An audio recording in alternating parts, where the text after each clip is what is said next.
الحمد لله وكفى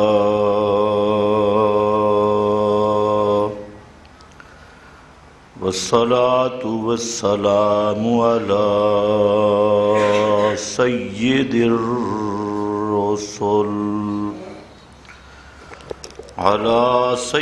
الرسل وخاتم الأنبياء.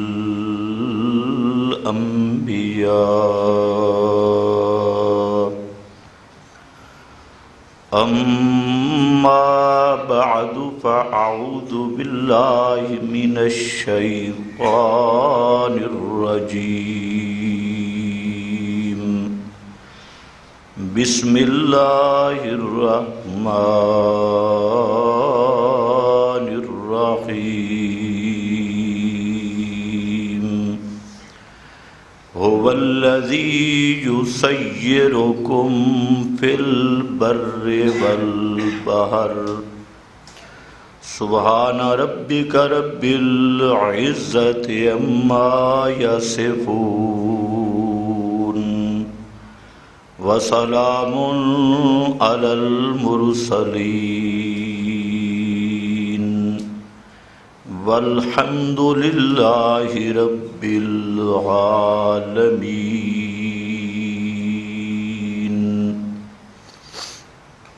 انتہائی قابل قدر بزرگوں اور بھائیوں، مذہب اسلام دنیا میں تمام ادیان اور مذاہب سے ایک منفرد مذہب ہے جس کے پورے نظام پر غور و فکر کرنے سے یہ احساس ہوتا ہے کہ یہ مذہب اسلام یہ کسی شخصیت کا بنایا ہوا مذہب نہیں، بلکہ یہ مذہب خالق کائنات کا نازل کیا ہوا مذہب ہے۔ دنیا کے جتنے مذاہب ہیں ان کا آپ مطالعہ کریں، چاہے وہ ہندو ازم ہو، سکھ مذہب ہو، چائنی مذہب ہو، کرسچن عیسائی مذہب ہو، یہودی موجودہ محرف شدہ مذہب ہو، مجوس، بدھ مت، دنیا کے جتنے مذاہب ہیں ان سب کا آپ مطالعہ کر لیجئے۔ ہم نے اکثر کا مطالعہ علی وجہ البصیرت کیا، جتنے مذاہب دنیا میں موجود ہیں، لیکن ان مذاہب کے مطالعے سے یہ تاثر ہر ذہن میں آتا ہے کہ یہ مذاہب زمین کے بنائے ہوئے ہیں اور افراد کے بنائے ہوئے ہیں، اشخاص کے بنائے ہوئے ہیں۔ صرف اس آسمان کے نیچے زمین کے اوپر واحد مذہب اسلام ہے کہ اس کا ہر پہلو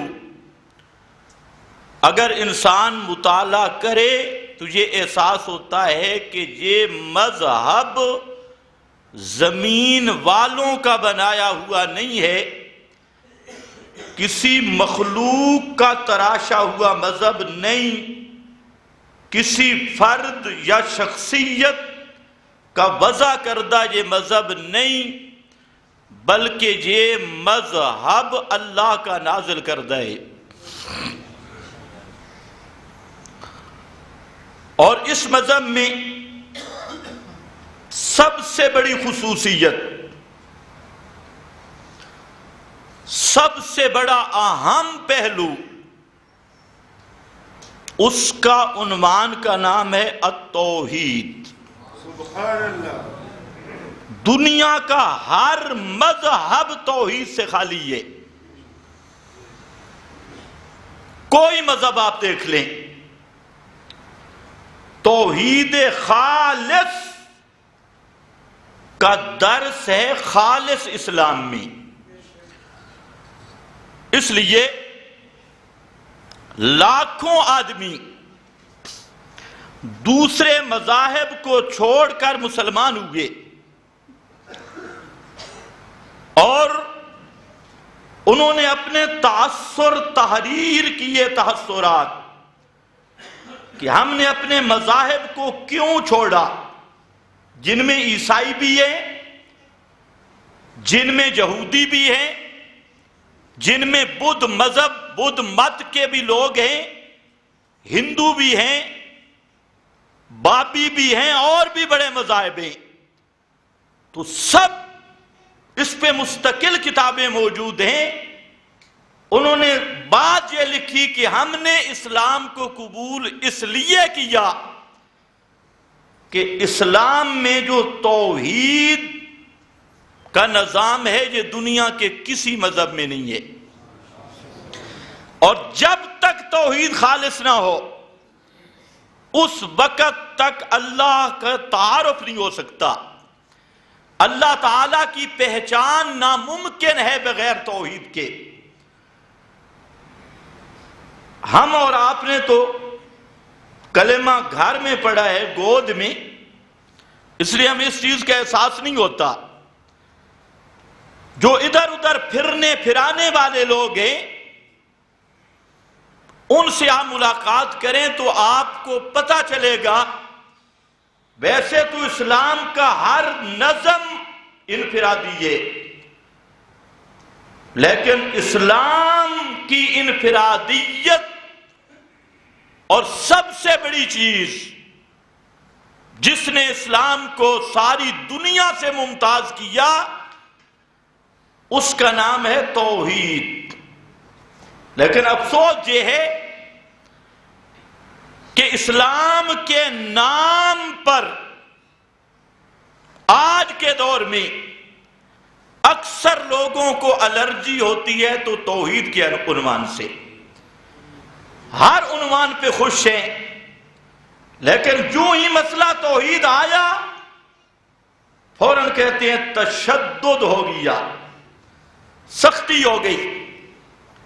ہر مسئلہ پہ خوش ہوں گے، اور یہ ایسا مظلوم مسئلہ ہے کہ اس کو مسلمان بھی سننے کے لیے تیار نہیں۔ آگے تعویلیں کر رہا ہے، غیر مسلم اپنے مذاہب کو چھوڑ رہے ہیں اس توحید کی کشش کی وجہ سے، وہ مسلمان ہو رہے ہیں، اور جو اسلام کے دائرے کے اندر آپ اپنے آپ کو سمجھے ہوئے ہے وہ اس توحید کی وجہ سے باہر دوڑنے کی کوشش کر رہا ہے کہ کسی طریقے سے میں باہر بھاگوں۔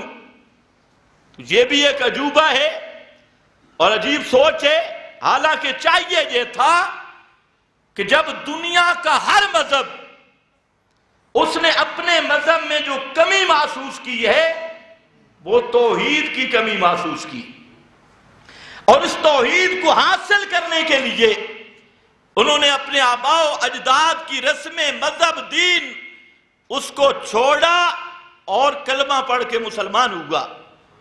اور یہ جو مسلمانوں کے گھر میں پیدا ہوا ہے یہ بیچارہ دوڑ رہا ہے کہ کسی طریقے سے میں توحید سے بھاگ جاؤں، کبھی ادھر بھاگے گا کبھی ادھر بھاگے گا، یہ کبھی توحید کے پر آنے کے لیے خوشی سے تیار نہیں ہوگا الا قلیل۔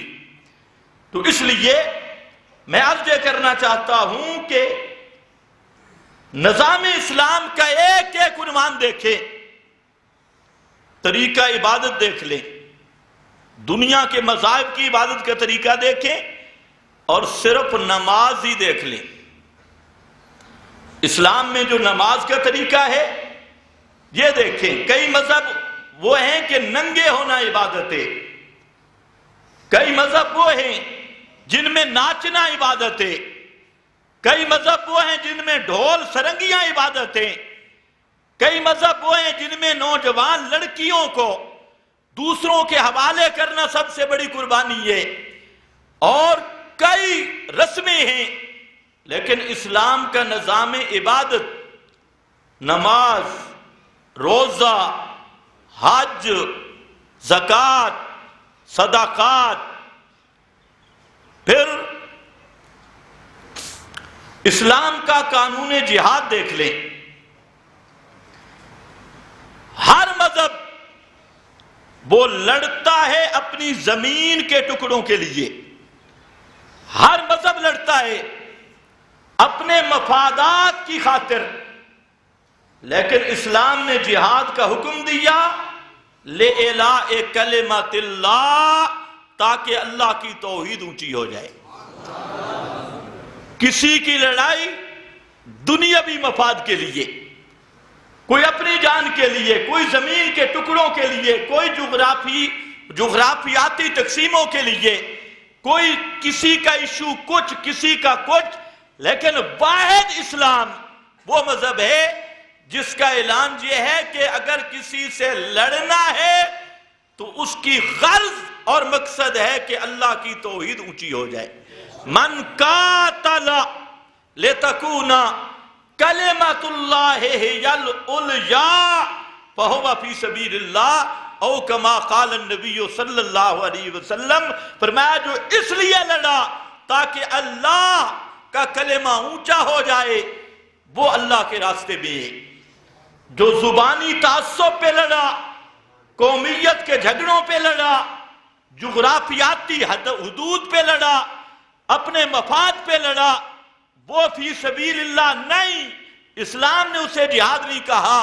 جہاد اس کو قرآن کہتا ہے، اور پیغمبر کریم فرماتی ہیں کہ جہاد اس لیے ہوتا ہے تاکہ اللہ کی توحید اونچی ہو جائے۔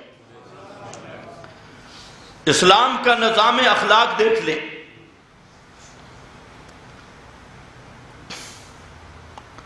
لیکن آج وقت بڑا کم ہے اور کار بڑا زیادہ ہے۔ میں نے جو لفظ کہا توحید، یہ اس توحید کو ثابت کرنے کے لیے اللہ نے کئی قسم کے دلائل ذکر کیے، جو اکثر آپ سنتے ہیں۔ مثلا تقریباً 1.25 لاکھ انبیاء کی بعثت ہوئی، آسمانوں سے کتابیں اتری، انبیاء کا بیان، یہ الادلۃ النقلیہ، انبیاء کا بیان، دلائل نقلیہ، یہ آپ والی نقل نہیں کہ یہ مسئلہ کوئی نیا نہیں، ہر نبی نے یہ مسئلہ بیان کیا ہے۔ اللہ نے حضرت نوح سے لے کر حضرت محمد مصطفیٰ صلی اللہ علیہ وسلم تک 1.25 لاکھ انبیاء اور لمبی لمبی عمریں، انہوں نے کئی واعظ کیے، لیکن قرآن نے انتخاب کیا ہے ان کے توحیدی تقریریں، ان کی توحید تقریروں کا خلاصہ۔ نوح آئے، کیا کہا؟ یا قوم اعبدوا اللہ ما لکم من الہ غیرہ۔ ہود آئے، صالح آئے، شعیب آئے، ایک ایک پیغمبر، انہوں نے یہی اعلان کیا، یا قوم، اے میری قوم، اعبدوا اللہ، عبادت کرو صرف اللہ کی۔ کیوں؟ ما لکم من الہ غیرہ، اس کے سوا کوئی پکار سننے والا نہیں، اس کے سوا کوئی حاجتیں پوری کرنے والا نہیں۔ ہر پیغمبر کی دعوت۔ پھر یہ مسئلہ اللہ رب العزت نے جتنی کتابیں صحائف آئے سب میں نازل کیا اور اعلان ہوا ھذا ذکر من معیا بذکر من قبلی. میرے محبوب اعلان کر دو ھذا ذکر من معیا، یہ میرا تبلیغی نصاب. ھذا ذکر من معیا، یہ نصیحت، یہ قرآن، یہ بھی بذکر من قبلی، اور مجھ سے پہلے انبیاء پہ آنے والی کتابیں صحائف وہی سب کا مضمون یہی ہے کہ لا الہ الا اللہ، توحید خالص کا بیان تمام انبیاء کی زبان، تمام کتابوں کی زبان، تمام صحائف کی زبان. یہ ایک عنوان ہے الادلۃ النقلیہ. پھر اس کو اللہ نے فرشتوں کی زبان سے بیان کرایا. شاہد اللہ انہ لا الہ الا ہو والملائکۃ، والملائکۃ، اللہ بھی اسی چیز کی گواہی دیتا ہے اور اللہ کے فرشتے بھی اسی چیز کی گواہی دیتے ہیں کہ اس کے سوا الہ کوئی نہیں. والملائکہ، پھر جنات سے شہادت پیش کی. انہوں نے سنا، سن کے جاتے ہیں وَلَن نُشْرِكَ بِرَبِّنَا أَحَدًا، انہوں نے بھی شہادت دی. پھر علماء بنی اسرائیل سے بڑے بڑے علامی، بڑے بڑے مولوی، ان سے شہادت شاہد من بنی اسرائیل، ان کے بڑے بڑے علامی علماء، انہوں نے بھی مسئلہ مانا. اللہ نے ان کو بھی گواہ بنایا. انبیاء کی دعوت کا عنوان، کتب کی دعوت کا عنوان اور علماء کی شہادت، یہ سب کچھ اللہ رب العزت نے الادلۃ النقلیہ کے طور پہ بیان کیا اور اسی مسئلہ توحید خالص کی وجہ سے بیان کیا. اس کے بعد دوسرا نمبر آیا الادلۃ العقلیہ، عقلی دلائل. اللہ آسان سے اللہ فرماتے ہیں ذرا سوچو، آسمان کو کس نے بنایا؟ زمین کو کس نے بنایا؟ سمندروں کو کس نے چلایا؟ ہواؤں کو کس نے چلایا؟ موسموں کو بدلنے والا کون؟ رات دن کے نظام پہ متصرف کون؟ سورج پہ تصرف کرنے والا کون؟ چاند پہ تصرف کرنے والا کون؟ چاند کی کیفیات بدلنے والا کون؟ سورج کی کیفیات بدلنے والا کون؟ اس کائنات کی ایک ایک چیز پہ غور و فکر کرتے جاؤ، ایک ایک چیز کو سوچتے جاؤ. انڈے سے بچہ نکالنے والا کون؟ مرغی سے انڈا پیدا کرنے والا کون؟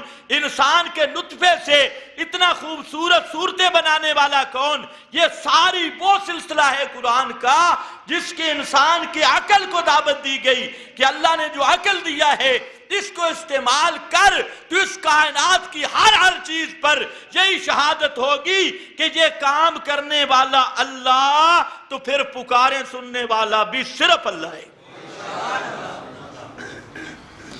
عقلی دلائل قائم کیے اور دلائل بھی ایسے جن کو سمجھنے کے لیے بالکل جٹ ان پڑھ جو دستخط بھی نہیں کر سکتا انگوٹھا لگانے والی قوم، وہ قوم ہو اور قرآن اس کو جھنجھوڑتا ہے. اوپر دیکھ، اوپر سمجھ نہیں آئی تو نیچے دیکھ، دائیں دیکھ، بائیں دیکھ، اگر کہیں بھی نہیں سمجھا نا فی انفسکم، اپنی جان کو دیکھ. نہ اوپر تو سمجھ سکا، نہ نیچے دیکھ کے سمجھ سکا، نہ دائیں سمجھ سکا، نہ بائیں سمجھ سکا. سبحان اللہ. فرمایا اپنے آپ کو دیکھ. یار یہ بھی نہیں دیکھ سکتا تو چلا اپنی گاں مجنو دیکھ لے. ان لکم فی الانعام لعبرۃ، اپنے مویشیوں کو دیکھ لے. تو یہ ہے ادلہ عقلیہ کا سلسلہ قرآن پاک میں. قرآن لاتا ہے انداز بدل بدل کے اور مسئلہ اسی پہ نتیجہ نکلتا ہے کہ پکاریں سننے والا صرف اللہ ہے، اس کے سوا کوئی نہیں. آج جو عنوان زیر بحث لانا چاہتا ہوں وہ ہے الادلۃ الفطریہ. اس توحید پر اللہ نے فطرت کے دلائل قائم کیے. انسان کی فطرت اسی توحید پر قائم کی، اور اس فطرت کا بیج سب سے پہلے عالم ارواح میں الستو بربکم قالوا بلا، الستو بربکم، وہ اثر انسان کی فطرت میں آ گیا. میرے محبوب نے فرمایا کل مولود یولد علی فطرت الاسلام، ہر بچہ جب پیدا ہوتا ہے تو توحید کی فطرت پہ پیدا ہوتا ہے. فطرت اللہ التی فطر الناس علیہ، الزموا فطرت اللہ، الزموا قرآن کہتا ہے وہی فطرت توحید والی، لوگوں اسی پہ پکے رہو. الزموا فطرت اللہ التی فطر الناس علیہا لا تبدیل لخلق اللہ، اس فطرت کو مت بدلو. اور وہ فطرت، انسان کی فطرت میں بیج اللہ نے توحید کا رکھا ہے. اس لیے حدیث میں آتا ہے کہ اگر انسان کو چھوڑ دیا جائے، اس کو کوئی للڑ مولوی نہ ملے، کوئی بریل اور مشرک نہ ملے، کوئی اور شیطان اس کو نہ ملے، فرمایا وہ خالصتاً موحد ہوگا. صرف اس کو حجاب رسم اور ماحول وہ اس کو گڑبڑ کرتا ہے. ابواہ یحودانہ اور ینصرانہ اور یمجسانہ، فرمایا ماحول جیسا اس کو مل گیا ماحول اس کو بدل دیتا ہے، ورنہ اللہ نے توحید والا عقیدہ فطرت میں رکھ دیا ہے. اس پہ قرآن دلائل لایا کہ کیسے فطرت ہے. اس عنوان کی آیت سورت العنکبوت میں بھی ہے، سورہ لقمان میں بھی ہے، سورہ یاسین میں بھی ایک ٹکڑا آیا ہے، انعام میں بھی آیا ہے.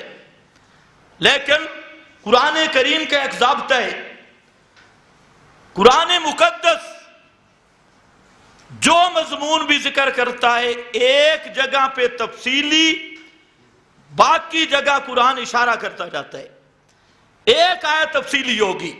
اس لیے جو قرآن کا مطالعہ کرنے والے ہیں وہ یہ بات ذہن میں رکھ لیں کہ جب بھی کوئی انسان کوئی مضمون قرآن بیان کرے گا، ایک مقام پہ تفصیل آئے گی، باقی اشارات آئیں گی اسی کی طرف. اور یہ بھی اعجاز قرآنی کی ایک دلیل ہے. خلقت انسان کا اللہ نے کئی مقام پہ ذکر کیا، انسان کی پیدائش کا، لیکن سورہ المومنون میں اصل تفصیل بیان کی. اصل وہ آیت ہے، پورے 7 سٹیپ بیان کیے. خلقت باقی پورے قرآن میں آپ کو نہیں مل سکتا. یہ تفصیل سورہ المومنون میں، حتیٰ کہ آخر میں یہ ضابطہ بھی بیان کیا ہے انکم بعد ذالک لمیتون ثم انکم یوم القیامت تبعثون. اور شروع کا وَلَقَدْ خَلَقْنَا الْإِنسَانَ مِنْ سُلَالَةٍ مِّن طِین، وہاں سے شروع کیا. تو یہاں پر یہ آیت اصل ہے اور ہے بھی بڑی آسان.